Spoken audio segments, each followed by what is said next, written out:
Hello students and friends, कैसे हैं आप? उम्मीद है बढ़िया होंगे। आज हम स्टार्ट करने जा रहे हैं non profit organisation. Non profit organisation का एक important topic, income and expenditure account. Non profit organisation के बारे में आपको पता है, इसमें वो ऑर्गेनाइजेशन आती हैं जिनका मेन ऑब्जेक्टिव प्रॉफिट कमाना नहीं होता है। उनका मेन ऑब्जेक्टिव क्या होता है? सर्विस प्रोवाइड करना। ठीक है, उनका मेन ऑब्जेक्टिव होता है सर्विस प्रोवाइड करना। ठीक है, लेकिन फिर भी जो भी वो सर्विस प्रोवाइड करते हैं उसमें जो सेविंग्स हो जाती है वो इनके लिए प्रॉफिट होता है। लेकिन प्रॉफिट वर्ड यूज नहीं करते, क्या यूज करते हैं उसके लिए? सरप्लस पे यूज करते हैं। और अगर लॉस हो जाए तो भी लॉस वर्ड लिखते हैं, उसके लिए हम यूज करते हैं डेफिसिट वर्ड। ठीक है, तो सरप्लस और डेफिसिट हमें यहाँ पे निकालना होता है। इनकी जो इनकम है, एक्सपेंस है, उनको रिकॉर्ड करके। और सरप्लस और डेफिसिट निकालने के लिए हम जो अकाउंट बनाते हैं उस अकाउंट का नाम है इनकम एंड एक्सपेंडिचर अकाउंट। बात करें अगर फॉर्मेट की, तो सेम वही फॉर्मेट है जो आपका लगभग हर अकाउंट का होता है, हर लेजर का होता है। ठीक है, जो आप बेसिक अपने एजुकेशन लेवल पे कर रहे हैं, यानी पर्टिकुलर अमाउंट पर्टिकुलर अमाउंट। अब पर्टिकुलर्स में लेकिन हम पर्टिकुलर्स नहीं लिखेंगे। ठीक है, इस अकाउंट के हिसाब से वहां पे हम एंट्री करेंगे, वहां पे लिखेंगे कि हेडिंग क्या होनी चाहिए। तो अकाउंट का नाम क्या है देख लीजिए जरा। अकाउंट का नाम है इनकम एंड एक्सपेंडिचर अकाउंट। अब आप कह रहे होंगे अच्छा sir, income and expenditure account, तो मतलब हम पर्टिकुलर्स की जगह यहाँ पे इनकम और यहाँ पे एक्सपेंडिचर लिखेंगे? नहीं बेटा, ये ध्यान रखना है। कई बार स्टूडेंट जल्दबाजी में गलती कर देता है, या खासकर वो स्टूडेंट जो बिल्कुल पेपर से एक दिन पहले पढ़ते हैं कि भाई यूटी है, यूटी में ये क्वेश्चन आना है, एक दिन पहले पढ़ लो फटाफट जल्दी जल्दी। तो वो या फिर हाफ ईयरली से पहले भी अगर एक ही दिन पहले पढ़ा ये चैप्टर, ठीक है, पूरे टाइम पढ़ा नहीं, बस एक दिन पहले पढ़ लिया और चले गए, तो वो भी जल्दबाजी में क्या कर देते हैं कि जैसे नाम है इसका इनकम एंड एक्सपेंडिचर अकाउंट, वो यहाँ पे इनकम और यहाँ पे एक्सपेंडिचर लिख देते हैं, नाम के हिसाब से लिख देते हैं। भाई ऐसा नहीं है, ध्यान रखना। पहली चीज तो ये जो अकाउंट है ये एक नॉमिनल अकाउंट है। कैसा अकाउंट है? Nominal account. नॉमिनल अकाउंट का रूल क्या होता है? Debit all the expenses and losses. तो भैया एक्सपेंडिचर जो है डेबिट साइड आएगा इसलिए, and credit all the gains and incomes, इससे जो भी इनकम है वो सारी यहां पे आएगी क्रेडिट साइड। ठीक है जी, तो ये मैं इसमें लिख देता हूं ताकि आपको कंफ्यूजन ना रहे, कभी गलती मत करना। हालांकि होती नहीं, लेकिन सिली मिस्टेक से हो जाए तो दिक्कत हो जाती है ना, तो ना हो इसलिए अच्छा रहेगा कि आपको हमेशा याद होना चाहिए debit all the expense losses, credit all the gains and incomes. तो एक्सपेंडिचर आएगा डेबिट साइड, तो ये मैंने लिख दिया कि यहां पे हम रिकॉर्ड करेंगे एक्सपेंडिचर, यहां पे उसका अमाउंट, और क्रेडिट में क्या रिकॉर्ड करते हैं? इनकम। ठीक है, और ये उसका अमाउंट का कॉलम है। चलिए, अब ये स्टार्ट करने से पहले जरा हम डिस्कस कर लेंगे इसमें आता क्या क्या है। भाई देखो, जब भी आप इसमें एंट्री करोगे ना, तो दो चीजों का ध्यान रखना है आपने, खासकर दो चीजें। क्या क्या? पहली चीज कि ये एक्रोड कॉन्सेप्ट पे बेस्ड है, तो उसके हिसाब से क्या होगा इसमें ना, सिर्फ और सिर्फ करंट ईयर की एंट्री होगी। करंट ईयर की, हाँ जी। अगर आपको कोई ऐसा अमाउंट दिखता है जिसमें नेक्स्ट ईयर का कुछ पैसा शामिल है, या जिसमें लास्ट ईयर कुछ पैसा शामिल है, तो उस अमाउंट को आप माइनस कर दो, हटा दो। ठीक है, क्योंकि हमें कौन सा लेना है? सिर्फ करंट ईयर का, इसी साल का लेना है। ठीक है, जो अगला है वो भी हटा दो, जो पिछला है वो भी हटा दो, सिर्फ करंट ईयर का इस साल का लेना है। ठीक है, अच्छा। और दूसरी बात क्या है कि ये एक रेवेन्यू नेचर के आइटम को रिकॉर्ड करने के लिए बनाया जाएगा। ठीक है, अब ये रेवेन्यू नेचर के आइटम क्या होते हैं भाई? जो बिजनेस में आप जैसे प्रॉफिट लॉस अकाउंट बनाते हैं, उसमें जो एंट्री रिकॉर्ड करते हैं वो सारे रेवेन्यू नेचर की होती है, यानी कि आपके डेली रूटीन में होने वाली एक्टिविटीज, उनसे जो इनकम या एक्सपेंस होता है वो। ठीक है, आपने प्रॉफिट एंड लॉस अकाउंट अगर बनाया होगा 11th में, आपको याद होगा, तो वहां भी आप वही चीजें रिकॉर्ड करते थे। तो यहां पर भी आपको रेवेन्यू नेचर के आइटम रिकॉर्ड करने हैं, यानी रेवेन्यू, रिसिप्ट, रेवेन्यू, एक्सपेंडिचर, वो रिकॉर्ड करना है। इसका मतलब है कि इसमें कैपिटल नेचर के आइटम नहीं आएंगे, यानी कैपिटल एक्सपेंडिचर नहीं आएगा, कैपिटल रिसिप्ट नहीं आएगा, यानी कि इसमें एसेट से रिलेटेड चीज नहीं आएगी। ठीक है, और लायबिलिटी से रिलेटेड चीज वो भी नहीं आएगी, जैसी बात है। ठीक है, क्योंकि एसेट्स और लायबिलिटी की एंट्री तो बैलेंस शीट में होती है ना, तो यहां क्यों करेंगे? ठीक है, तो रेवेन्यू नेचर के आइटम यहां पर रिकॉर्ड होंगे, और वो भी सिर्फ करंट ईयर के, ये बात आप ध्यान रखना। ठीक है, तो शुरू करते हैं इनकम एंड एक्सपेंडिचर अकाउंट। ठीक है, स्टार्ट करते हैं। और स्टार्ट करने के लिए, समझने के लिए एक क्वेश्चन कर लेते हैं। क्वेश्चन जो है आपकी ये जो बुक है टी एस ग्रेवाल, इसकी बुक से कर रहे हैं अभी हम। ठीक है, तो टी एस ग्रेवाल की बुक में क्वेश्चन नंबर अभी जो हम कर रहे हैं 44 है। 44 ये 2020-21 का एडिशन है। ठीक है, क्वेश्चन आपकी स्क्रीन पे आ जाएगा, तो क्वेश्चन की टेंशन मत लो। अगर आपके पास कोई और एडिशन है तो वहां पे ये क्वेश्चन नंबर चेंज हो सकता है। ठीक है, इस टाइम ये 44 है। ठीक है, चैप्टर 1 है एनपीओ, पेज नंबर 1.69। लेकिन आपकी बुक में कोई और एडिशन अगर है आपके पास तो उसमें क्वेश्चन नंबर चेंज हो सकता है, तो क्वेश्चन आपकी स्क्रीन पे आ जाएगा भी, इसलिए आपको टेंशन लेने की जरूरत नहीं है। क्वेश्चन 44 पढ़ रहा हूं मैं। From the following receipt and payment account of Jaipur sports club. ठीक है भाई, जयपुर स्पोर्ट्स क्लब है, ध्यान रख लेना। जयपुर स्पोर्ट्स क्लब वाला जो क्वेश्चन है वो निकाल लीजिए आप। Prepare income and expenditure account for the year ended 31 मार्च 2020। यहाँ 2020 लिखा है बुक में, ठीक है। आप जो उठाएंगे उसमें कुछ और हो सकता है आपके एडिशन के हिसाब से। अब आगे बढ़ते हैं, क्या क्या गिवन है इसमें। देखिए रिसिप्ट साइड में बहुत सारी रिसिप्ट गिवन है और पेमेंट साइड में बहुत सारी पेमेंट्स गिवन है। अब हमें ये देखना है कि पेमेंट में से कौन सी पेमेंट यहाँ पे आएगी, यानी एक्सपेंडिचर यहाँ पे आएगा, और रिसिप्ट में से क्या क्या यहाँ पे इनकम बन के आएगा, ठीक है, और क्या नहीं आएगा। चलिए तो स्टार्ट करते हैं। पहले देखते हैं पेमेंट साइड में सबसे पहले दिया हुआ रेंट, ठीक है। पेमेंट यानी रेंट पे किया है भाई, रेंट पे किया तो आपका एक्सपेंस है या इनकम है? सर पेमेंट किया ना तो एक्सपेंस ही होगा ना सर, क्या कैसे क्वेश्चन पूछते हो आप। पेमेंट साइड है तो यहाँ पे एक्सपेंडिचर साइड आएगा, लिख दीजिए सर। ये लो भाई लिख दिया, टू रेंट पेमेंट की है आपने। कितनी पेमेंट की है? 60,000 की। ये लो जी 60,000 की पेमेंट। अरे सर क्या कर रहे हो, रुपीज का कॉलम ये वाला है, यहाँ क्यों लिख दिया आपने? अरे यार क्वेश्चन ध्यान से नहीं पढ़ रहे क्या आप? नीचे देखो कुछ लिखा हुआ है, कुछ एडजस्टमेंट है। मैं तो फाइनल अमाउंट लिखूंगा ना रुपीज वाले कॉलम में। देखो क्या एडजस्टमेंट है, जरा पढ़ो ध्यान से। लिखा हुआ है इंक्लूडिंग 15,000 फॉर 18-19। ऊपर डेट देखो क्या लिखी है, 31 मार्च 2020, ठीक है। यानी ये 19-20 का क्वेश्चन है, लेकिन इसमें रेंट जो है वो 18-19 का है। 18-19 मतलब लास्ट ईयर, पिछला साल।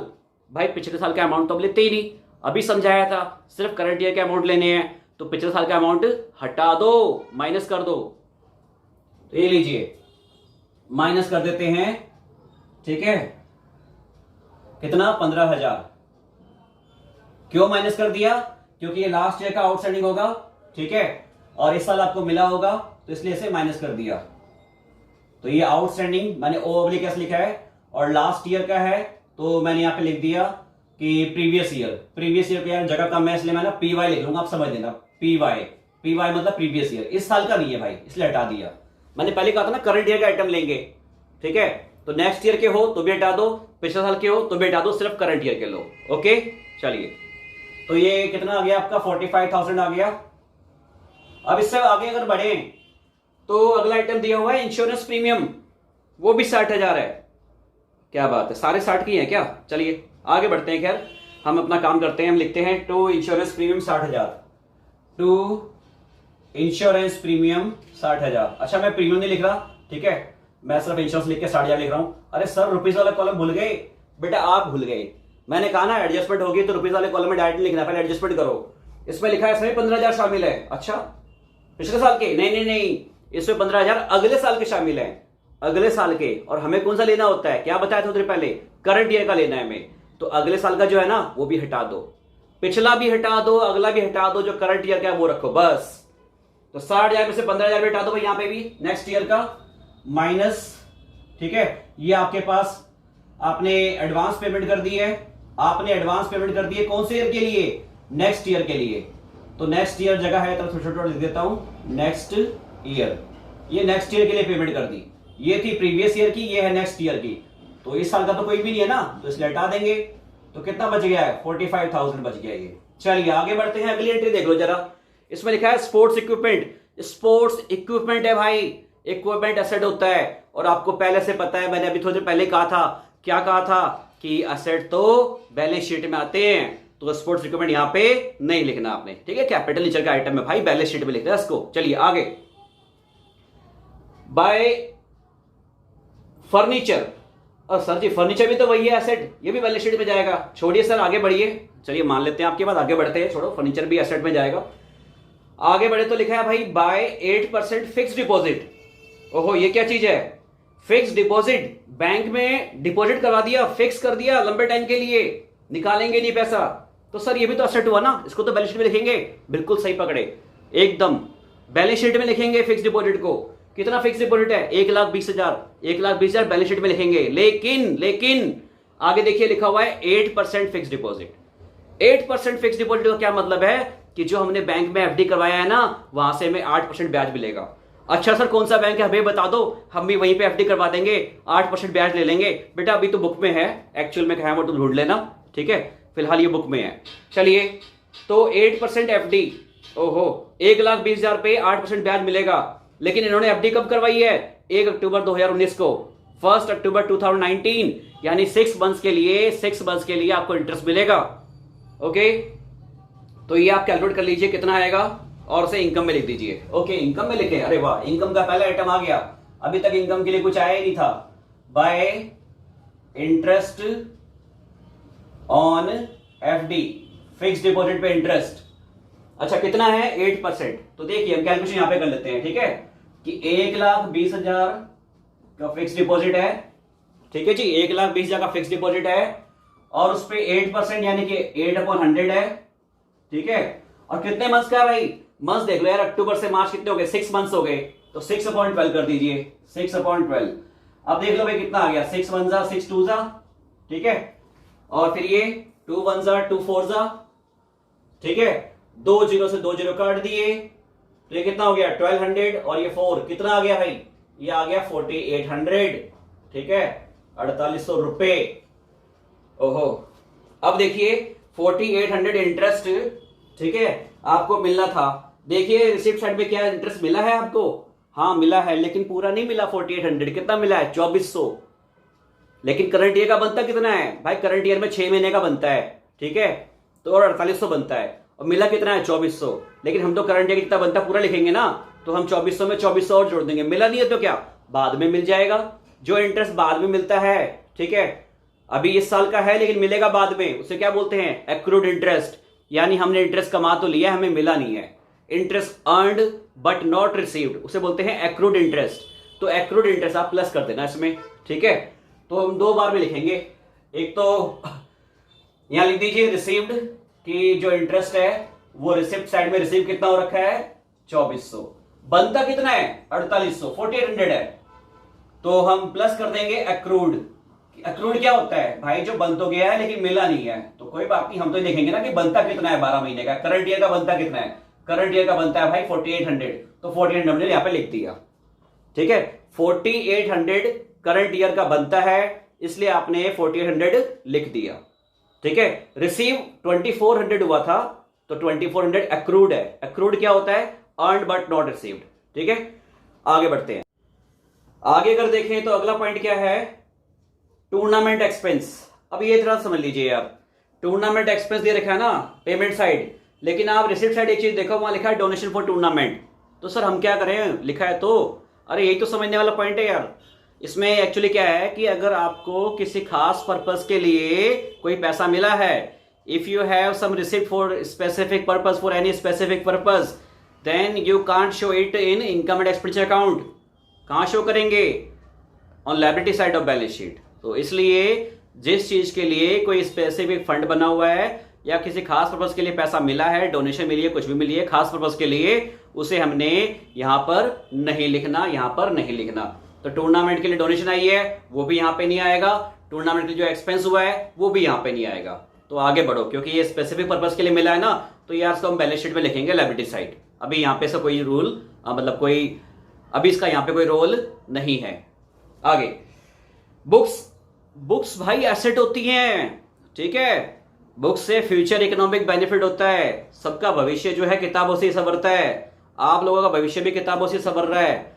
तो जिससे फ्यूचर इकोनॉमिक बेनिफिट हो, बुक्स असेट ही होगी ना, असेट साइड में आएंगी बैलेंस शीट में, यहां कोई काम नहीं है। आगे बढ़ते हैं। न्यूज़पेपर, हाँ यार ये छोटा मोटा खर्चा, रेगुलर खर्चा, रूटीन एक्सपेंस है आपका, रेवेन्यू एक्सपेंडिचर लिख दो। न्यूज़पेपर का खर्चा कितना हुआ है? 1000 रुपए लिख दो, 1000 रुपए। ये लीजिए, 2 न्यूज़पेपर 1000, 2 न्यूज़पेपर 1000। चलिए ये हो गई न्यूज़पेपर की एंट्री। और अगली एंट्री बताओ सर, अब क्या करें? न्यूज़पेपर के बाद क्या लिखा है? Printing stationery 19000। इसमें भी कुछ नहीं करना, लिख दो डायरेक्ट, प्रिंटिंग स्टेशनरी 19000, 19000। तो ये लीजिए 19000, 19000 क्या चीज है? Printing and stationery. तो लिख दो प्रिंटिंग एंड स्टेशनरी। क्या दिक्कत है लिखने में? प्रिंटिंग एंड स्टेशनरी, ठीक है। मैं इतना लिख रहा हूं, जगह नहीं इसलिए, आप समझ लेना, प्रिंटिंग एंड स्टेशनरी। आगे पेमेंट साइड की एंट्री खत्म हो गई है, बैलेंस शीट दिया हुआ है आखिरी में। बैलेंस शीट नाम से पता लग रहा है बैलेंस है, तो बैलेंस शीट में आएगा। चलिए हम आ जाते हैं रिसिप्ट साइड में। रिसिप्ट साइड में पहला आइटम फिर से बैलेंस, बैलेंस बीडी, नाम से पता लग रहा है बैलेंस है तो बैलेंस शीट में आएगा, ठीक। आगे बढ़ते हैं। एंट्रेंस फीस दी हुई है 2-2, एक दी हुई है पिछले साल की 18-19 की, एक दी हुई है इस साल की। हम कौन से लेंगे, क्या बताया था? बताया था कि करंट ईयर का लेंगे, तो सिर्फ करंट ईयर का लिख दो, बाकी भूल जाओ, इग्नोर मारो। चलिए लिखिए, करंट ईयर की एंट्रेंस फीस कितनी है? 50,000 लिख दीजिए बस। तो इनकम है वो आपकी, मिलता है पैसा एंट्रेंस फीस का, तो एंट्रेंस फीस का पैसा मिलेगा तो आपकी इनकम बनेगी। और लेकिन सिर्फ करंट ईयर की वो कितनी है? 50,000, 50,000। ओके, नेक्स्ट है सब्सक्रिप्शन। सब्सक्रिप्शन में 3 दे रखी है, पिछले साल की, इस साल की, अगले साल की। हमें कौन सी लेनी है? सिर्फ करंट ईयर की। तो करंट ईयर की सब्सक्रिप्शन लिख दीजिए, बाय सब्सक्रिप्शन, बाय सब्सक्रिप्शन। अच्छा, इसमें सब्सक्रिप्शन में पता है क्या है? सब्सक्रिप्शन जो दे रखी है वो 90% है, लेकिन हमें कितनी लिखनी होती है? हमें पूरी लिखनी होती है। कितनी? 100%। ओहो, ये क्या मतलब है सर? ये क्या पढ़ा रहे हो आप? अरे भाई, लिखा है ना यहाँ पे कि जो 90% सब्सक्रिप्शन मिली है, 90% सब्सक्रिप्शन मिली है, वो 90,000 रुपए है। ठीक है, 90% जो सब्सक्रिप्शन मिली है वो 90,000 रुपए है, जबकि हमें तो टोटल लिखनी होती है करंट ईयर की कितनी बनती है, चाहे वो मिली हो चाहे ना मिली हो, करंट ईयर की बनती कितनी है हम वो लिखेंगे। एक्रूअल कॉन्सेप्ट पे बेस्ड है ना, स्टार्टिंग बताया था मैंने, एक्रूअल कॉन्सेप्ट बेस्ड है। तो करंट ईयर की कितनी सब्सक्रिप्शन बनती है, सब्सक्रिप्शन नाम की इनकम करंट ईयर के लिए कितनी बनती है वो लिखेंगे। 90% तो वो दिया है जो रिसीव हुआ है, ठीक है, 90% तो वो दिया है जो 90% तो वो दिया है जो रिसीव हुआ है। हमें तो 100% लिखना है। अगर 90% 90,000 के बराबर है तो 100% कितना होगा बता दो। अरे सर ये कोई बात हुई? 90% 90,000 तो 100% 100,000।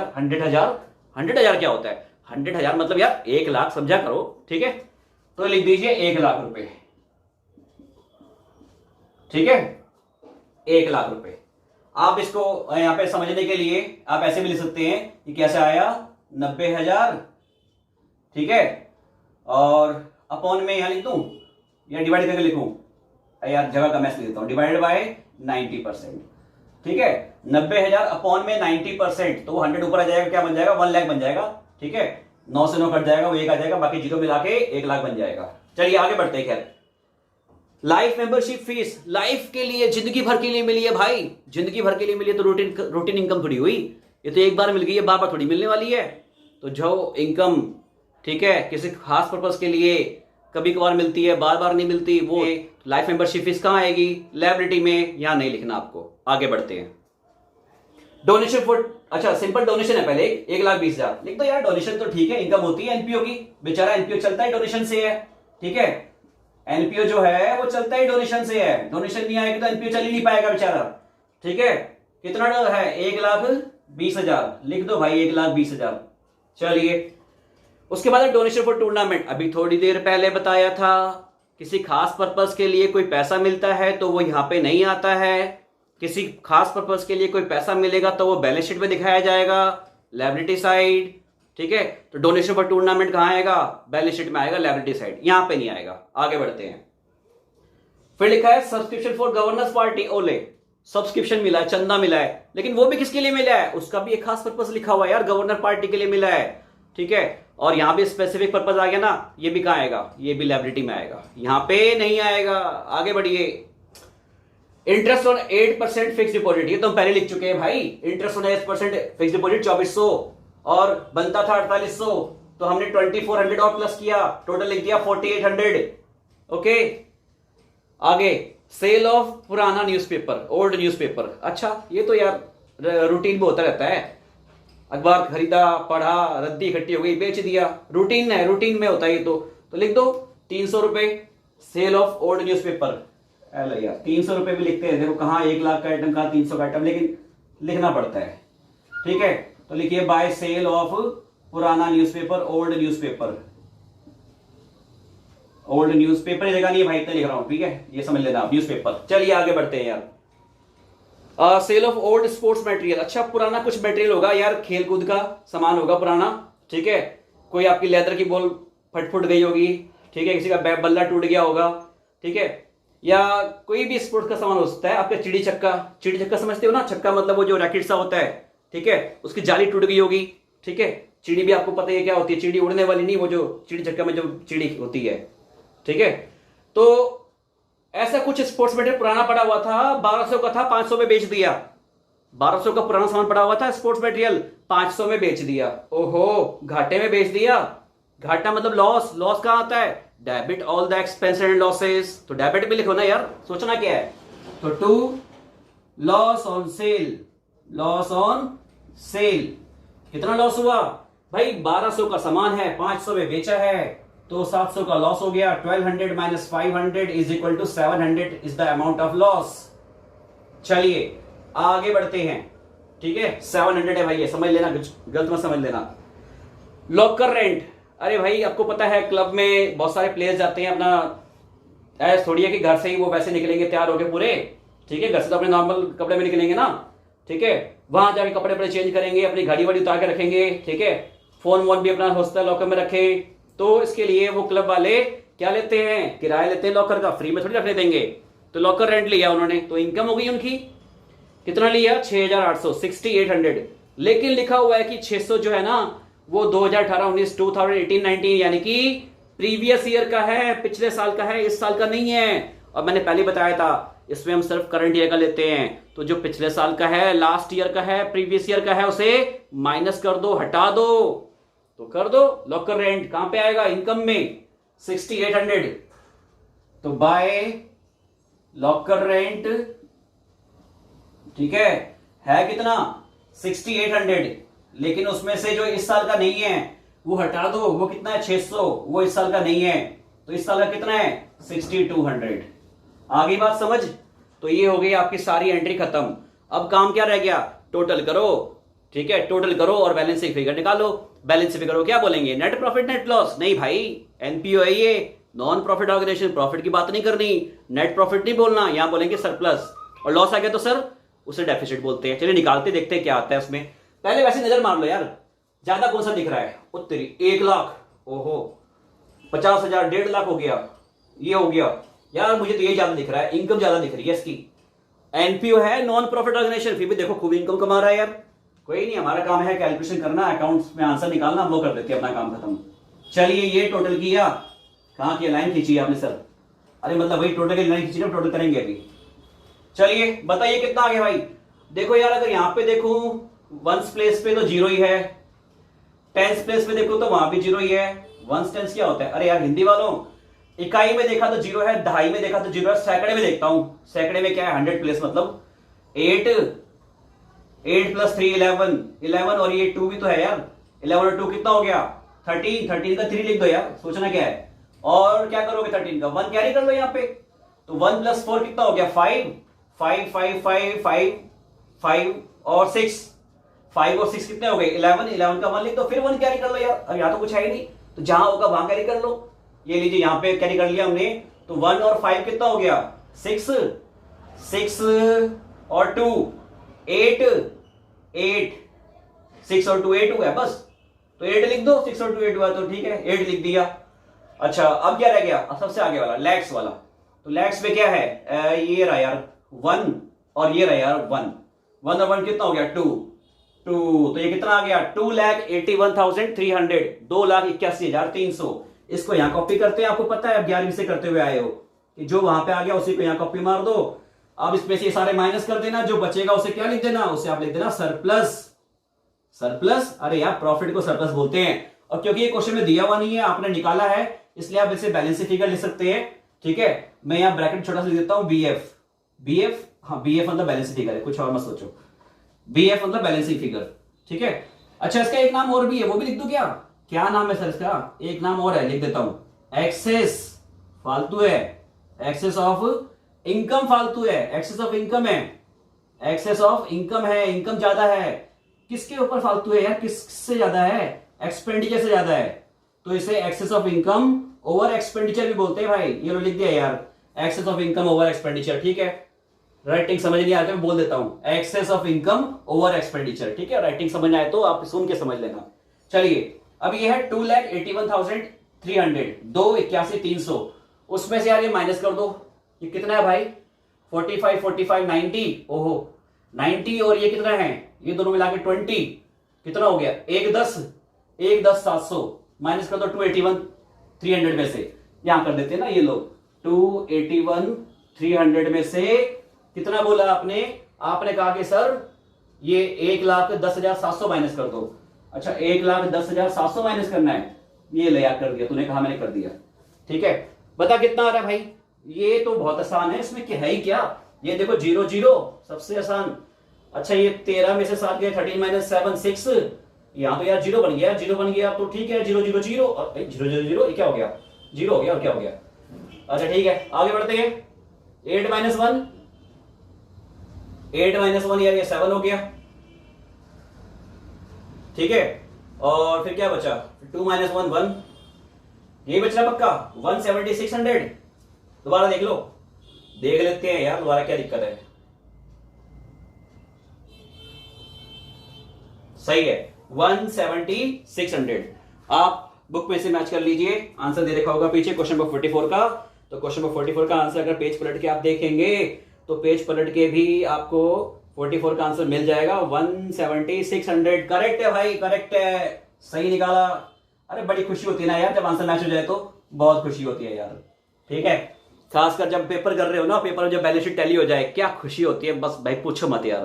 ठीक है चलो खैर आंसर मैच हो गया, तो यहाँ पे भी खुश हो लेते हैं, नाच लेते हैं थोड़ा सा। चलिए मजाक कर रहा हूँ, नाचना थोड़ी है। तो ये हो गया 1,70,600 सरप्लस। सरप्लस का दूसरा नाम क्या है, excess of income over expenditure. तो भाई ये कॉन्सेप्ट मैंने आपको समझा दिया इनकम एंड एक्सपेंडिचर अकाउंट का, उम्मीद है आपको समझ भी आ गया होगा। ठीक है, लेकिन फिर भी अगर कोई भी कंफ्यूजन कोई भी डाउट है तो आप कमेंट करके पूछ सकते हैं। ठीक है, और अगर वीडियो आपको अच्छी लगी हो तो लाइक जरूर कर दीजिए। ठीक है, शेयर भी कर देना अपने दोस्तों को, अपने फ्रेंड्स को, और सब्सक्राइब जरूर कर देना यार। ठीक है, ताकि ऐसी वीडियो आपको टाइम पे मिलती रहे, आप अपना ज्ञान बढ़ाते रहें। चलिए ओके, मिलते हैं नेक्स्ट वीडियो में, बाय।